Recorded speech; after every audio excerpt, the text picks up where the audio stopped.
तो चलो आज हम लोग को क्या पढ़ना है? साइंस पढ़ना है ना। तो आज हम लोग कितना क्वेश्चन देखेंगे? 40 क्वेश्चन देखेंगे। ये पेपर है कब का? तो 2022-23 का पेपर है, ठीक है। तो चलो स्टार्ट करते हैं। पहला क्वेश्चन क्या है यहाँ पे कि दाढ़ी बनाने में किस प्रकार के दर्पण का उपयोग किया जाता है? समतल दर्पण। हम लोग घर में दाढ़ी बनाते टाइम कौन सा दर्पण का उपयोग करते हैं? समतल। लेकिन ये गलत है, इसका सही आंसर होगा अवतल दर्पण। अवतल दर्पण का उपयोग किया जाता है दाढ़ी बनाते टाइम। क्यों किया जाता है? ये अवतल है कि उत्तल है? ये अवतल है कि उत्तल है? ये अवतल है कि उत्तल है? गेट खोल दो। ये अवतल है कि उत्तल? ये उत्तल है। ये क्या है? उत्तल। तो अवतल क्या होता है? तो अवतल जो ढुक्कल रहता है। क्या रहता है? जो ढुक्कल रहता है। बहुत बढ़िया। ये क्या करेगा? तो जितना इसको सामने ले जाएंगे उतना क्या करता है? चित्र को बड़ा करके दिखाता है। जब हम लोग वस्तु को कहाँ रखेंगे? P और F के बीच में रखेंगे तो वस्तु क्या बनता है? अंदर इसका प्रतिबिंब बनता है और बड़ा बनता है, ठीक है। तो इसलिए हम लोग दाढ़ी बनाने में अवतल दर्पण का उपयोग करते हैं, ना कि समतल दर्पण। अगर ऑप्शन में रहा समतल और अवतल दोनों, तब इसका दोनों वाला आंसर होगा, ठीक है। लेकिन दोनों तो है नहीं, तो इसका सही आंसर क्या होगा? अवतल दर्पण का उपयोग किया जाता है। बड़े बड़े सैलून में जाओगे तो वहां पे अवतल दर्पण का उपयोग किया जाता है, ठीक है। जाओ ने। गोलीय दर्पण में फोकस दूरी और वक्रता त्रिज्या के बीच क्या क्या संबंध है? मतलब बोल रहा है अगर कोई गोलीय दर्पण ले ले, ये हमारा R हो गया, ये हमारा F हो गया, दोनों के बीच संबंध क्या है? तो हम लोग को पता है कि ये दोनों आपस में क्या होते हैं? बराबर होते हैं। मतलब एक R का आधा होता है एक F, मतलब यहाँ पे 2F जाके बनता है 1R। मतलब F बराबर कितना होता है? तो R/2 होता है। ये इसका संबंध है। तो सही आंसर क्या हो जाएगा? ऑप्शन नंबर क्या हो जाएगा? ऑप्शन नंबर बी हो जाएगा। अगला इसका आंसर सबको बताओगे कि प्रकाश के अपवर्तन की क्रिया में क्या परिवर्तित नहीं होती? तो वेग भी परिवर्तित होता है, प्रकाश का स्पीड थोड़ा धीरे हो जाता है, इसका तरंग दैर्घ्य भी चेंज हो जाता है। तो क्या चेंज नहीं होता? तो इसकी आवृत्ति चेंज नहीं होती। क्या नहीं होती? आवृत्ति। रट लोगे इसको सब। ये क्वेश्चन बताओ कि 1 मीटर फोकस दूरी वाले उत्तल लेंस की क्षमता क्या होगी? उत्तल लेंस की बात कर रहा है, तो उत्तल लेंस का फोकस दूरी कहाँ रहता है बाबू लोग?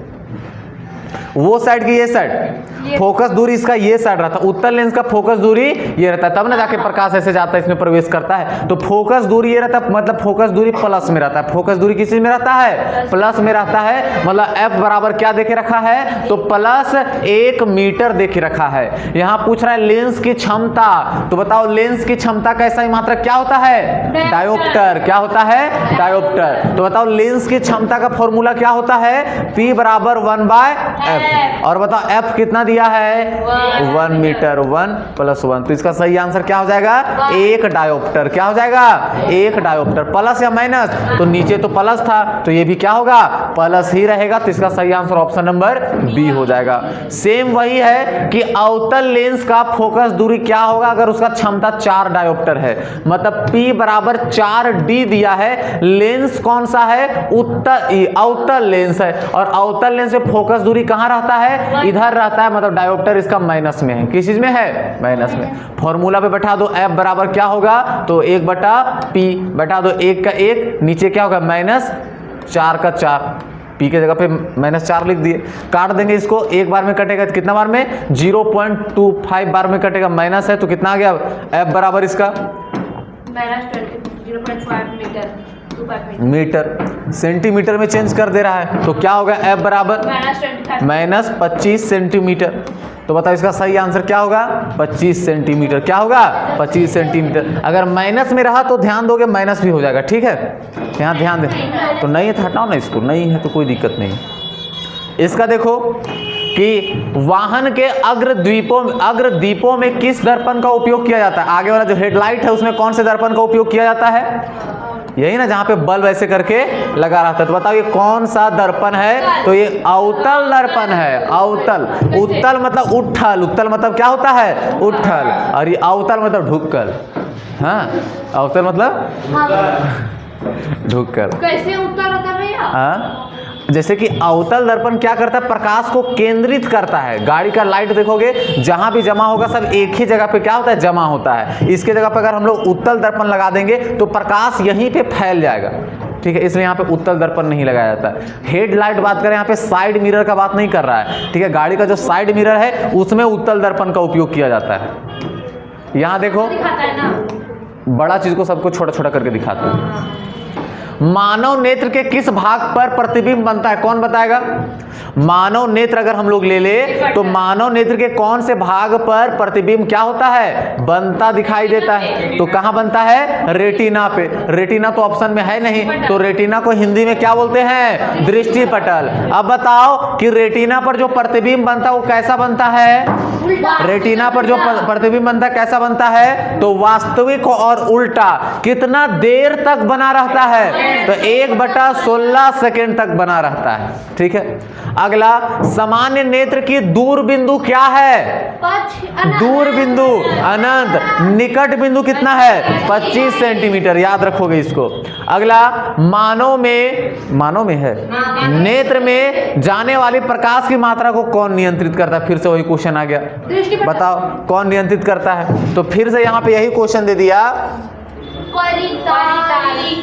नहीं, परितारिका नहीं। मान लो ये हमारा क्या है? परितारिका है। ये क्या है? परितारिका। ये रजिस्टर जो दिख रहा है साइड साइड, ये परितारिका है, ठीक है। ये जितना परितारिका सिकुड़ेगा इसका छेद उतना छोटा होते जाएगा, ठीक है। और ये जितना फैलेगा इसका उतना इसका छेद क्या होगा? बड़ा होते जाएगा। और जितना बड़ा छेद रहेगा उतना ज्यादा इसमें प्रकाश जाएगा, ठीक है। अब बताओ प्रकाश को नियंत्रित कौन करता है? इसका नाम क्या है? परितारिका। तो कौन नियंत्रित करेगा प्रकाश को? परितारिका नहीं, ये छेद नियंत्रित करता है। ये छेद जितना बड़ा रहेगा उतना ज्यादा प्रकाश जाएगा। अब बताओ इस छेद का नाम क्या है? पुतली। क्या नाम है इसका? पुतली नाम है। अब बताओ इस पुतली को कौन नियंत्रित करता है? परितारिका। याद रखोगे, पुतली को कौन नियंत्रित करता है? परितारिका। प्रकाश की मात्रा को कौन नियंत्रित करता है? पुतली, ठीक है। एक चीज और होता है, जो लेंस है, लेंस के ऊपर एक ऐसा चीज लगा रहता है जो क्या करता है? लेंस को कभी पतला करता है तो कभी मोटा करता है। इसका नाम क्या है? पछमाभी पेशी। क्या है? पछमाभी पेशी, ठीक है। अगला देखोगे,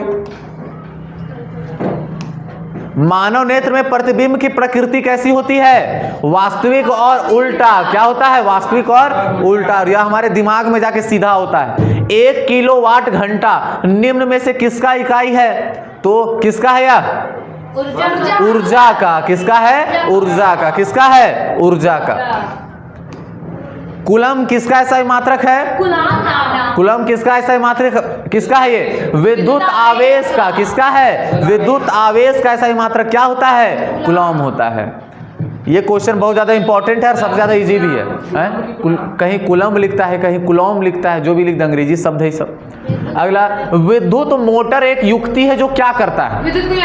विद्युत मोटर, जब हम लोग बिजली में विद्युत मोटर को जोड़ते तो क्या करता है? पंख को घुमाता है। ये फैन को देखो, अगर इसमें हम लोग विद्युत धारा देंगे तो गोल गोल घूमेगा और ये क्या, कौन सा ऊर्जा उत्पन्न करेगा? यांत्रिक ऊर्जा उत्पन्न करेगा। मतलब विद्युत मोटर जो है वह विद्युत ऊर्जा को यांत्रिक ऊर्जा में बदलता है। किसमें? विद्युत ऊर्जा को यांत्रिक ऊर्जा में बदलता है। अच्छा, विद्युत जनित्र जिसको जनरेटर बोलते हैं वो क्या करता है? तो यांत्रिक ऊर्जा को विद्युत ऊर्जा में बदलता है। सेल देखे हो, बैटरी छोटका, ठीक है, वो क्या करता है? तो वो रासायनिक ऊर्जा को विद्युत ऊर्जा में बदलता है, ठीक है। उसमें केमिकल रहता है ना, छोटका छोटका जो बैटरी को रहता है उसमें कुछ ना कुछ रहता है, ठीक है। हाँ, कोयला जैसा रहता है, तो वो रासायनिक ऊर्जा को विद्युत ऊर्जा में परिवर्तित करता है, ठीक है। इसमें देखो कि जल का विद्युत अपघटन किस प्रकार की अभिक्रिया है? जल मतलब H2O, इसमें हम लोग विद्युत देंगे, क्या देंगे? विद्युत देंगे, तो बनेगा H2 + O2। यह किस प्रकार का अभिक्रिया है? अकेले था, इसको तोड़ के अलग अलग कर दिए, तो इसको क्या बोलेंगे हम लोग? वियोजन। क्या बोलेंगे? वियोजन। तो वियोजन अभिक्रिया होगा। यहां बता दो किसका उपचयन होता है? तो जिसमें ऑक्सीजन की वृद्धि होगी, इसमें ऑक्सीजन नहीं था, यहां आने के बाद ऑक्सीजन बढ़ गया, तो मतलब यहां पे हाइड्रोजन का उपचयन हुआ है। अपचयन किसका हुआ है? तो कॉपर ऑक्साइड का। किसका? कॉपर ऑक्साइड का यहां पे उपचयन हुआ है, अपचयन हुआ है, अपचयन। ये बता दो ये कौन सी अभिक्रिया है? इसमें क्या किया गया है? यहां पे कौन सा अम्ल रखा गया है? कौन सा अम्ल रखा गया यहाँ पे बता दो? कॉपर सल्फेट रखा गया। क्या रखा गया है? अम्ल नहीं है, कॉपर सल्फेट, CuSO4 लवण है ये, ठीक है। और इसमें जो कील है मतलब कांटी है, कांटी को हम लोग लोहा बोलते हैं, Fe जब इसमें डालेंगे तो अभिक्रिया के बाद क्या बनेगा? FeSO4 बनेगा और साथ में Cu अलग हो जाएगा। यह कौन सी प्रक्रिया है? इसका रंग क्या है बाबू लोग? नीला। क्या है? नीला। इसको बहुत सारे नाम से जानते हैं, क्यूप्रिक सल्फेट, ठीक है, तूतिया, उसके बाद नीला थोथा, बहुत सारा नाम से जानते हैं। इसका रंग नीला रहता है। लोहा डालने के बाद इसका रंग क्या हो जाता है? हरा हो जाता है। क्या हो जाता है? हरा। इसको बोलते हैं फेरस सल्फेट। क्या बोलते हैं? Ferrous sulphate. और यह कौन सी अभिक्रिया है? तो यह विस्थापन अभिक्रिया है। क्या किया? फेरस गया और इसको विस्थापित कर दिया और उसका जगह खुद से ले लिया, ठीक है, कॉपर का जगह ले लिया और उसको भगा दिया यहां से, ठीक है। बता दो प्राकृतिक सूचक कौन है? प्राकृतिक सूचक का कहने का मतलब है जो अम्ल और क्षारक की उपस्थिति का पता करे। तो कौन है जो प्रकृति का है? बाकी हम लोग बनाए हैं। तो लिटमस पत्र जो है वो प्राकृतिक सूचक है, बाकी सब क्या है? मानव निर्मित। बता दो लिटमस को जब हम लोग क्षारक में रखेंगे, कहां रखेंगे? क्षारक में रखेंगे, तब उसके ऊपर कौन सा प्रभाव पड़ेगा? तो लाल से क्या हो जाएगा? यह नीला हो जाएगा। और वही लिटमस पत्र को जब हम लोग अम्ल में रखेंगे तो क्या हो जाएगा? तो ये लाल हो जाएगा। अब चलो ये बता दो कि लिटमस पत्र जो है वह कौन से पौधे से प्राप्त किया जाता है? लाइकेन नामक पौधे से प्राप्त किया जाता है। लिटमस पत्र का प्राकृतिक रंग क्या है? ओरिजिनल रंग क्या था इसका? तो बैंगनी। क्या था? बैंगनी इसका रंग था, ठीक है। इसका देखो, अगर कोई चीज का pH मान 10 है तो वह क्या होगा? अगर 0 से लेकर 7 के बीच में है तो वो हमारा अम्ल होगा। क्या होगा? अम्ल होगा। लेकिन 7 है तो क्या होगा? उदासीन होगा। क्या होगा? उदासीन होगा। और 7 से ज्यादा है, 14 तक है, तो ये हमारा क्या होगा? क्षारक होगा। क्या होगा? क्षारक। तो सही आंसर क्या होगा इसका? क्षार हो जाएगा। अब बता दो ये क्या बताता है हम लोग को?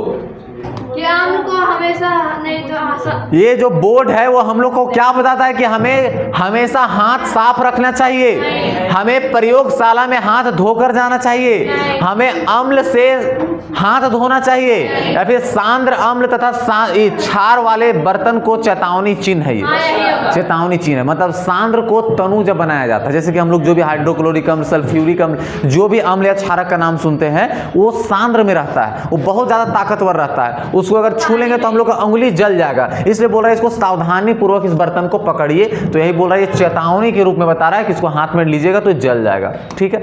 तो ऐसे करके यहाँ पे बता रहा है, ठीक है। इमली में कौन सा अम्ल पाया जाता है? टार्टिक अम्ल पाया जाता है। बताओ सिट्रिक अम्ल कहाँ पाया जाता है? संतरा, नींबू। लैक्टिक अम्ल कहाँ पाया जाता है? दही में। कहाँ पाया जाता है? दही में, दूध में, ठीक है।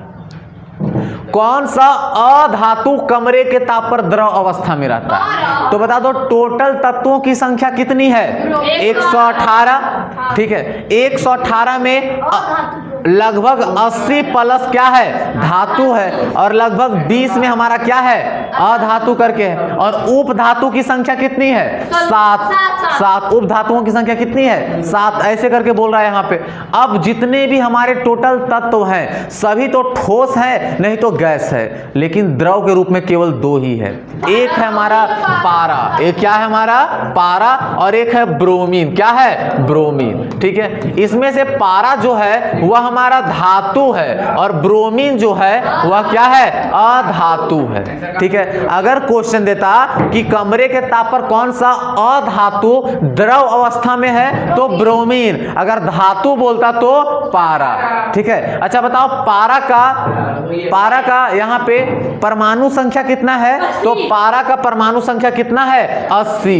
पारा को और कौन से नाम से जाना जाता है? Hg। कौन से नाम से? Hg, ठीक है। इसको मरकरी बोलते हैं, इसको लिखा जाता है Hg से। बात करते हैं ब्रोमीन का, तो ब्रोमीन का परमाणु संख्या कितना है? 35 है। कितना है? 35। इसको Br से जानते हैं हम लोग। किससे जानते हैं? Br से जानते हैं, ठीक है। याद रखोगे ये सब चीज कि भूल गए? नहीं याद है। निम्नलिखित में से किस पदार्थ का उपयोग अग्निशामक बनाने में किया जाता है? मतलब आग को बुझाने में किया जाता है, किसका उपयोग किया जाता है? तो किसका? सोडियम हाइड्रोजन कार्बोनेट का उपयोग किया जाता है। इसको खाने वाला सोडा भी बोलते हैं, इसको बेकिंग सोडा भी कहते हैं, ठीक है। हाँ, काहे कि इसको गर्म करने के बाद इससे कार्बन डाइऑक्साइड निकलता है, और कार्बन डाइऑक्साइड गर्म और भारी गैस है, भारी होने की वजह से वो ऑक्सीजन को हटा देता है और आग बुझ जाता है, ठीक है। अगला देखो, आधुनिक आवर्त सारणी किसके आधार पर बना हुआ है? तो परमाणु संख्या के आधार पर। इस सिलेबस से हट गया है, ठीक है, परमाणु संख्या के आधार पर बना हुआ है ये। अगला, निम्नलिखित में से कौन धातु सबसे अधिक अभिक्रियाशील है? तो पोटेशियम। कौन है? पोटेशियम। उसके बाद क्या पड़ता है? सोडियम। क्या पड़ता है? सोडियम। याद रखोगे, ठीक है। अगला, पृथ्वी के भूपर पट्टी पर प्राकृतिक रूप से पाए जाने वाले तत्वों एवं यौगिकों को क्या कहते हैं? खनिज कहते हैं। कॉपी में लिखवाया गया भी है खनिज, मतलब धरती के अंदर जो भी चीज पाया जाए वो क्या है? खनिज है, ठीक है। अयस्क वही चीज तो है खनिज, ठीक है। मतलब जिसमें धातु रहेगा उसको, मतलब जिस खनिज में धातु रहेगा उसको अयस्क बोलेंगे, और जिस अयस्क में क्या रहेगा? जिस अयस्क में लोहा रहेगा उसको क्या बोलेंगे? लौह अयस्क बोलेंगे। क्या बोलेंगे? लौह अयस्क बोलेंगे। और इसमें लोहा नहीं रहेगा उसको अलौह अयस्क बोलेंगे, अलौह अयस्क बोलेंगे। अगला देखो क्या है, प्रोपेनॉल का अभिक्रियाशील मतलब कौन से समूह से, मतलब इसका प्रोपेनॉल का प्रकार्यात्मक समूह क्या है? तो प्रोपेनॉल, नॉल नॉल मतलब अल्कोहल, किससे है यह? अल्कोहल। बताओ प्रोपेनॉल का फॉर्मूला कितने लोगों को पता है? तो सबसे पहले मिथेनॉल, इथेनॉल, प्रोपेनॉल, तो थर्ड नंबर पे है तो C3H कितना? H कितना? H7OH, यही है ना?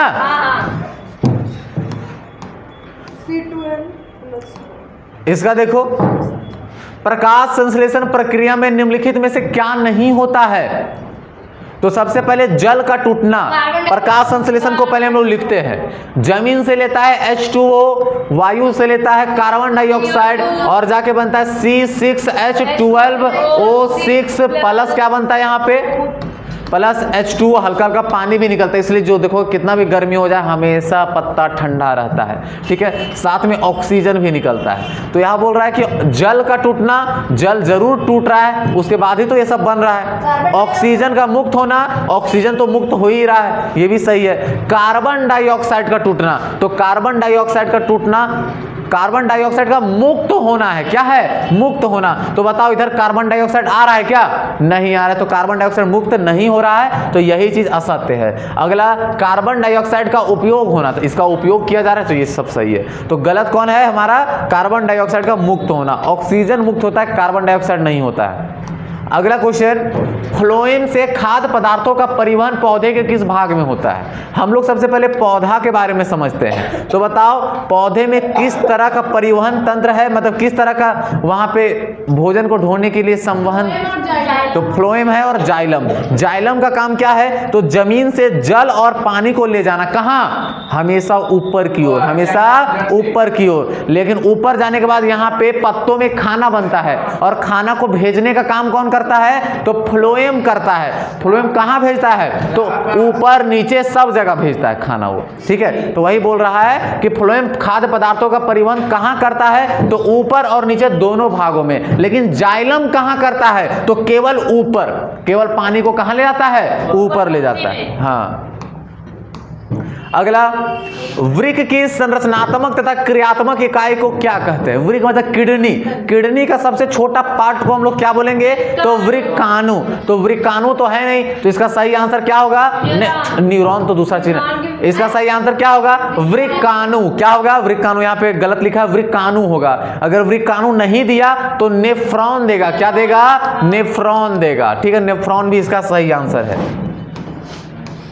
अगला देखो, फल को पकाने में किस हार्मोन का उपयोग किया जाता है? तो एथिलीन। किसका उपयोग किया जाता है? एथिलीन। अगर कोई पौधा है बाबू लोग यहाँ पे, तो पौधे के सबसे ऊपर वाले भाग में, पौधा को लंबा करने में कौन सा हार्मोन उपयोगी है? तो ऑक्सीन। क्या? ऑक्सीन। कौन? ऑक्सीन। लेकिन पौधा का तना को बढ़ाने में कौन सा हार्मोन है? तो पौधा का तना बढ़ाने में है जिब्रेलिन। लेकिन पौधे को मोटा बनाने में कौन है? तो पौधे को मोटा बनाने में साइटोकाइनिन, लेकिन वहां पे फल पकाने में कौन सा है? एथिलीन। ठीक है। अच्छा, पत्तों को मुरझाने के लिए कौन सा चाहिए? तो एब्सिसिक अम्ल। क्या चाहिए? एब्सिसिक अम्ल। देखो, एस्ट्रोजन स्रावित होता है, एस्ट्रोजन। जैसे कि पुरुषों की बात करें तो पुरुषों में यहाँ पे टेस्टोस्टेरोन निकलता है अंडाशय से। बताओ पुरुषों में कौन कौन सा निकलता है? एक टेस्टोस्टेरोन हो गया, और एक क्या हो गया?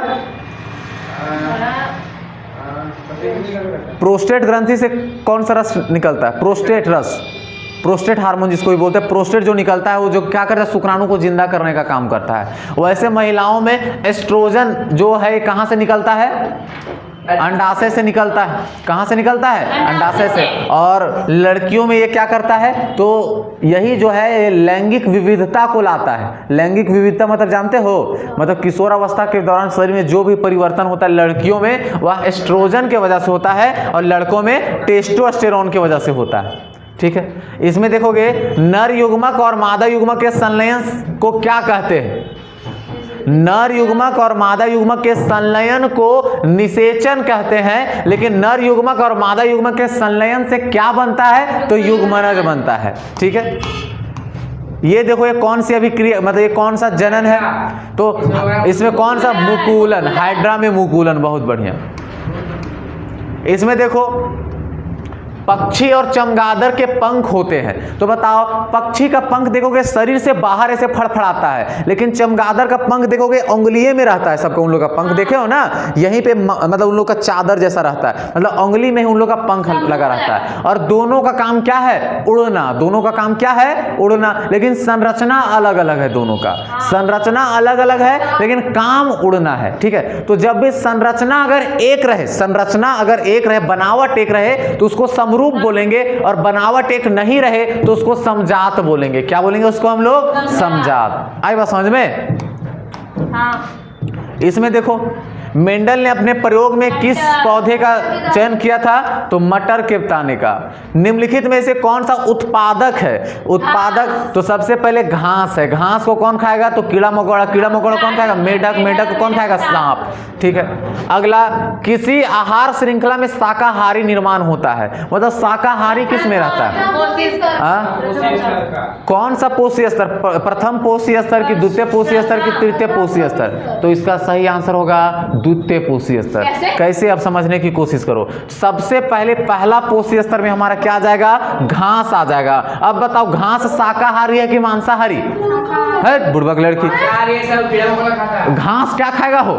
घास सूर्य के प्रकाश से अपना भोजन लेता है, तो ये उत्पादक है। क्या है ये? उत्पादक है। मतलब ये क्या है? स्वपोषी है। क्या है? स्वपोषी। विषम पोषी में आता है शाकाहारी, मांसाहारी, ये सब आता है उसमें। तो घास जो है वह उत्पादक है। ठीक है। तो ये हमारा शाकाहारी उकाहारी नहीं है। लेकिन घास को ऊपर खाने वाला में कौन कौन आ जाएगा? कीड़ा। क्या आएगा? कीड़ा। ठीक है, जो घास को खाता है। तो पहला शाकाहारी कौन सा हो जाएगा? घास हो जाएगा, जो कि द्वितीय पोषी स्तर में आता है। किस में आता है? दूसरा पोषी स्तर में। पहला पोषी स्तर में उत्पादक आता है। याद रखोगे, सब फंसने वाला चीज है। इसमें देखो, ओजोन परत किसके वजह से अपक्षय हो रहा है? सीएफसी। सीएफसी का फुल फॉर्म क्या होता है? क्लोरोफ्लोरोकार्बन। ठीक। निम्नलिखित में से कौन जैव मात्रा का स्रोत नहीं है? जैव मात्रा मतलब जीवों से प्राप्त कौन नहीं है? तो लकड़ी जीव से प्राप्त है, गोबर जीव से प्राप्त है, कोयला भी जीव से प्राप्त है, नाभिकीय ऊर्जा ये जीव से प्राप्त नहीं है। लास्ट क्वेश्चन जो कि सिलेबस से हट चुका है, बता दो इसका आंसर क्या है?